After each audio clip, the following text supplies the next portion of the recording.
হিঙ্গলগঞ্জের CPI ও ISF প্রার্থী বদলে দিতে পারে হিঙ্গলগঞ্জের বিধানসভা। সিপিআই ও আইএসএফ এর প্রার্থী তিনি হিঙ্গলগঞ্জ বিধানসভার একাধিক প্রান্ত ঘুরে প্রচার সারছেন। সিপিআই আইএসএফ সমর্থিত প্রার্থী তিনি বলেন, হিঙ্গলগঞ্জের একাধিক জায়গায় মানুষের সাড়া দেখা যাচ্ছে। সিপিআই ও আইএসএফ সঙ্গীতা মণ্ডল তিনি বলেন যে হিঙ্গলগঞ্জের সাধারণ মানুষ আমাদের পাশে আছে।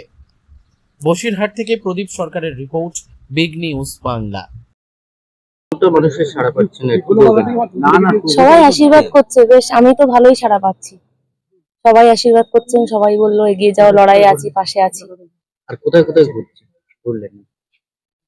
মোটামুটি এদিকে পার হাসনাবাদ থেকে পাটলিখানপুর, কাটাখালী, বরুণহাট এই লাইনটা ঘুরলাম। আজকে যেমন হিঙ্গলগঞ্জটা ঘুরলাম, আমাদের কালীতলার কিছুটা অংশ ঘুরেছি।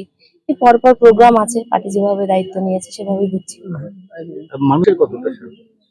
মানুষ তো প্রার্থী দেখে ভীষণ সাড়া, যে না খুব ভালো, এগিয়ে যাও, তোমাদের মানে অনেকটা লেট করে তোমরা নেমেছো, আর একটু আগে আসলে ভালো হতো।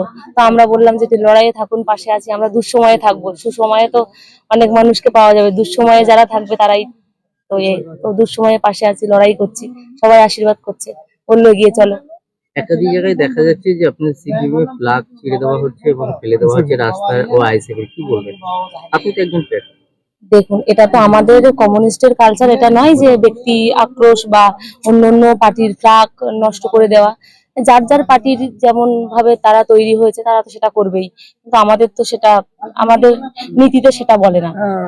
তো ওনারা যদি এটা করে যদি মনে করেন যে আমরা এগিয়ে যাব, আমরা আমাদের জয় নিশ্চিত, তাহলে সেটা ওনাদের ব্যাপার, এখানে আমি কোনো মন্তব্য করবো না।